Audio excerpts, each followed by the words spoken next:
Birthright citizenship is so intriguing to me because I've studied this historically, I've taught this in government classes, and its intended purpose was to protect African Americans and the children, the babies of African Americans from the status of slavery. And now we're talking about it because of non-citizens, because of illegal immigrants, because of undocumented immigrants. Since the court case that happened yesterday with Trump v. Casa, I feel like this conversation is really heating up. It is needed. This conversation is so needed. We truly need the Supreme Court to decide who this was truly intended for. 14th Amendment's original intent was to protect formerly enslaved African Americans, to protect their children, granting them citizenship. And today we see the context of the 14th Amendment being stretched way beyond its initial context. Seen under the Biden administration, they failed miserably at protecting our borders, allowing illegal immigration to persist, crossing ports of entry, overstaying their visas. And we see that some of these illegal immigrants are having children. And in a lot of cases, these illegal immigrants who are having children in the United States are able to benefit off of government assistance. Obviously, we see that the 14th Amendment is being exploited because there's this collision of illegal activity reaping the benefits from our Constitution that was meant to protect us. And this is what we're going to see the Supreme Court decide in months to come. Does the 14th Amendment guarantee legal citizenship to children of parents with illegal status? And let's not pretend that this conversation is foreign, because globally, most of the world either one, does not grant citizenship automatically to children born of undocumented parents, or two, they may grant citizenship depending on the legality of the parent within the country. This shouldn't even be a conversation. I don't even know what we're debating, right? And to be honest with you, it's not even a debate. This is obviously a loophole that has been left open intentionally by liberals and Democrats. For what reason? I don't know. Maybe it's laziness. But then when you combine it with the fact that there was an egregious amount of people, it was almost like a flood. The floodgates was open, the dam broke, and you had an influx of more, probably tens of millions of illegal migrants, most of which we can't even estimate who really came over here, coming to the United States of America, which at the time was being enforced in multiple different states that you couldn't even really move around. During a time where the pandemic was happening, it just seems even more disrespectful to the majority of the people here in the United States of America that the 14th Amendment shouldn't even exist anymore, because there are no more slaves and no more people that need to be legal based off of slavery. So now you see people like the Jasmine Crockett's who, to be honest with you, they depend on your ignorance. Democrats depend on the ignorance of people in order to continue to get things through, or to even have a voter base at all. Because the Democrat Party of today is scheduled to hear oral argument regarding President Trump's challenge to birthright citizenship on April 1st, 2026. The case that President Trump is challenging focuses on whether an executive order can end automatic citizenship for children born in the U.S. to undocumented or temporary status. That could be a big win for Black Americans, because as we all know, Black Americans are the descendants of slaves, which the 14th Amendment birthright citizenship was originally for. So basically, because the United States is having an immigration issue, if this order that Trump is challenging gets passed, Black Americans in America will have a greater chance now of getting assistance, getting a job, and so much more. Like, you guys need to wake up and realize what's going on right now. Birthright citizenship and the 14th Amendment has always been about foundational Black Americans. Case closed, no debate. But they try to find loopholes in it, the same way they try to find loopholes in the civil rights era, the same way they try to find loopholes in our rallies, our protests, and our marches, the same way they're trying to find loopholes right now with reparations. Everything that immigrants do has to be funneled through what Black Americans have created. Everything from the United States of America to a reparations paycheck. Birthright citizenship is for foundational Black Americans. Immigrants want to get in on it. Civil rights were for foundational Black Americans. Immigrants want to get in on it. Reparations is for foundational Black Americans. Immigrants want to get in on it. There's this whole system that has been created where you take things that Black Americans have created and then you try to hand it off to all these other groups. And when foundational Black Americans say, "Hail to the gnaw," and we snatch it back, Because we delineate, everybody cries foul. Well, your ass gonna be shedding some tethered tears because we don't give a damn. This is our house. This is our time, and what we say goes. And if we shut you down in the process, you just gonna be shut down, and you got to live with it.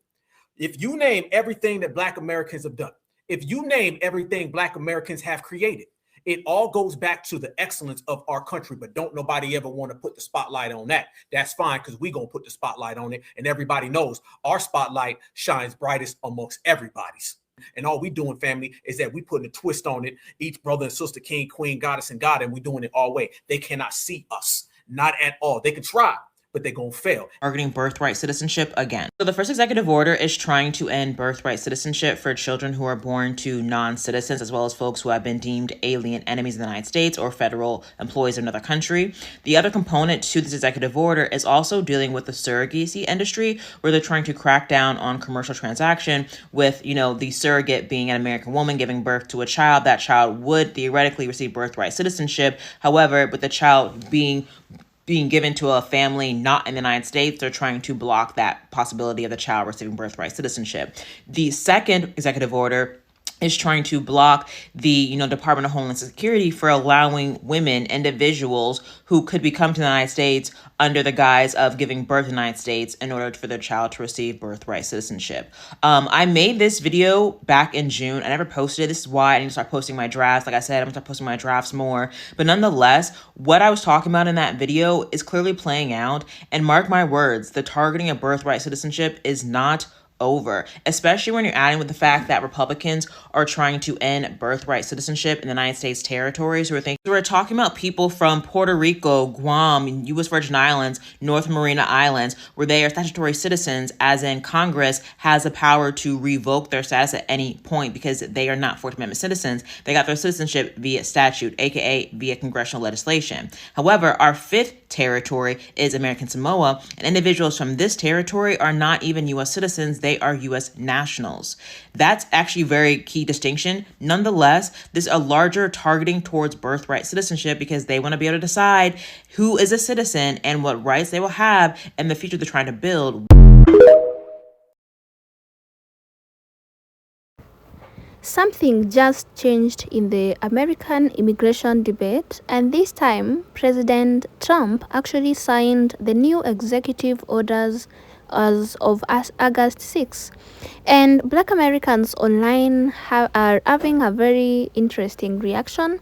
But there is something you need to understand before you believe the headlines. This order is not saying that only Black Americans have birthright citizenship. The real story is much more specific, and once you understand what Trump actually signed, you will understand why this conversation is exploding. Let's break it down. Credits to the original creators of the Crips. Yesterday, the Supreme Court gave their opinion upholding birthright citizenship. And there were a lot of African Americans or Black people, Black Americans, who were in my comments comments about me being happy about the ruling. And I want to be able to explain some things because some of the reasons why they were upset that I, as a Black American, African American, was celebrating the birthright citizenship ruling was because they were like, this had nothing to do with us, as in African Americans or Black people. 1, 2, we are descendants of slaves. We built this nation. We built this country. So birthright citizenship being overturned would not have impacted us. And I want to be able to paint a better picture for those who are Black or African American that don't understand why them upholding birthright citizenship impacts us first and foremost. Now, one thing that you have to understand is that a lot of the immigration laws, immigration rights, and things of that nature are directly because of us. Because of us. We were mass immigrants, okay? To put it in terms that are simple for people to be able to understand a one-on-one, okay? African Americans, Black people, descendants of slaves were mass immigrants. But let me tell you why we were not citizens. Dred Scott decision is what told everyone that Black people were 3/5 human and therefore confirmed our ability to be property. Okay? They removed our humanization and marked us as property. We had a $ value to each of us. We could not vote. We could not be in the town square. We could not read. We were not governed by laws where decisions could be made because we had no decisions. The laws that governed us, our people, our ancestors, were slave laws, also known as property laws. Property laws. That's why when we ran away, we could be returned to our owner. To our owner, okay? So, what did the 14th Amendment do? It gave us citizenship. That's what it did, right? It gave us citizenship. And what people need to understand is that all the way up to the War for Independence, there was mass discussions about sending slaves or descendants of slaves back to Africa. So while we are so far removed, I want you to know that the reason why white people, some of them, state you should return back to Africa is because that's always been a thing. So I'm going to help readjust your mentality in that they never saw Black people as being owners of the American dream, owners of America, period, right? So you have Dred Scott that's going on, right? The reason why they stopped trying to send us back when the War for Independence was going on is because we could be utilized to win. Post-win, all the way up to the Emancipation Proclamation. There was already discussions, once again, not amongst the slave owners, because they were never trying to let us go. But for those that were a part of the abolitionist movement, stuff like that, they were like, yeah, they should be freed. They should not live next to us, but they should be freed. So if we free them, what should we do then? We should send them back. We should send them back. All the way up to the Civil War. Now, by the time you see the Civil War coming on the scene, right? Emancipation Proclamation is rising up. You have nationally acclaimed Black leaders. There was a Black leader that was for us going back, found out the Civil War is finna happen. He said, oh, no, this is our land. Okay, no, we're part owners. We're not going anywhere. We're not going anywhere. We're going to stay put right here. We're going to stay put right here. And we're going to fight for our stuff because we built this. We don't know that. We were open to go and find out about it. But now, since y'all got something different on the table, we're going to go ahead and sit real tight. Okay? We're going to fight. We're going to hunker down. We're going to go ahead and grind this out to try to figure out what does freedom look like for us, for a land that we know, for oil that we've toiled, for soil that we have bled in. We're going to stay here. And even after that, we still weren't considered citizens. We still weren't having the rights to be able to vote, my friend. We still were not considered to be Americans. In March is the 14th Amendment, birthright citizenship. That means that if you were born on this soil, you are an American citizen. So what gave us citizenship was the fact that we were born on the soil, not the fact that we were born to Americans, because we were never American until after the 14th Amendment. And I need you to grasp that. So while you have some people that say, oh, this has nothing to do with Black people because we're the descendants of slaves, I need you to understand what you are saying. Yes, we are the descendants of slaves, not Americans. You tracking? So while they're saying in our face, oh, Black people, you're safe, this has nothing to do with you, the 14th Amendment has everything to do with us. because I mark myself American, not because my ancestors were American, but because the 14th Amendment said that my ancestors were born on this soil and therefore they are American.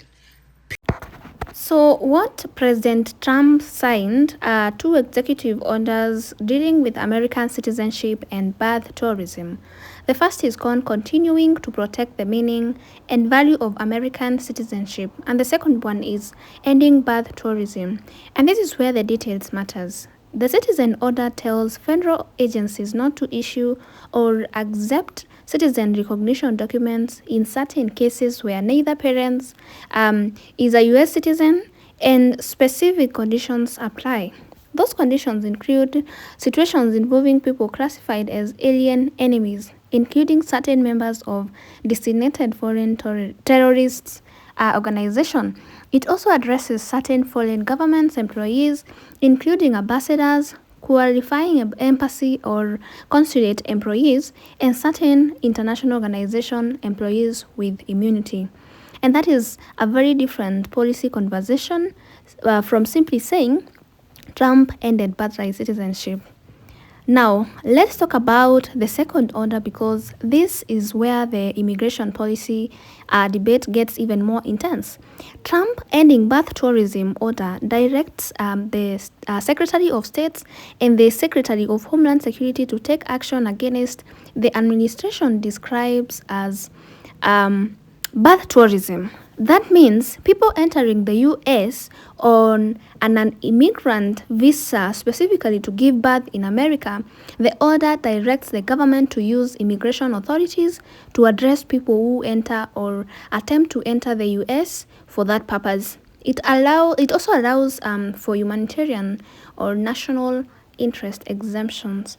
And it is one of the reasons some Black Americans are reacting positively. Their argument is basically if someone is deliberately using the immigration system as a business strategy to obtain benefits for a child, the government should be allowed to investigate fraud and enforce immigration law. And that is the perspective we are seeing from supporters, but critics argue that the executive orders go beyond what the Constitution allows, and that is where the legal battles begin. The bigger question here is why are some Black Americans reacting positively to this? For many, the reaction isn't necessarily about denying citizenship to immigrant families. It is about the larger question of American citizenship, immigration enforcement, border security, and fairness under federal law. Some Black Americans are saying if citizenship is one of the most valuable legal statuses in America, should the government be allowed to crack down when people allegedly manipulate the immigration system to obtain it? This is a legitimate policy question.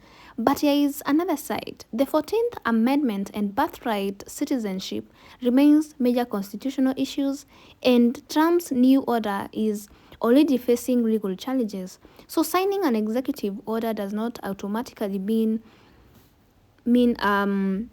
every provision will survive in federal court. That distinction is extremely important. And that is why this August 6 is so important. This is not simply about Donald Trump. It's about American citizenship, immigration enforcement, birth tourism, federal authority, constitutional rights, and the future of U.S. immigration policy. And for those Black Americans reacting, the message is clear. They want stronger enforcement, and they want American citizenship treated as something that cannot simply be exploited. But whether Trump's new approach survives the court, here is another question. So, do you think Trump August 6 executive orders are a legitimate way to protect American citizenship? Or do you think the federal government is going too far? Share your thoughts in the comments section below, and kindly remember to keep it respectful. If you want breakdowns like this, hit the subscribe button and join our family. Thank you so much for watching. I'll see you in the next one. Bye for now.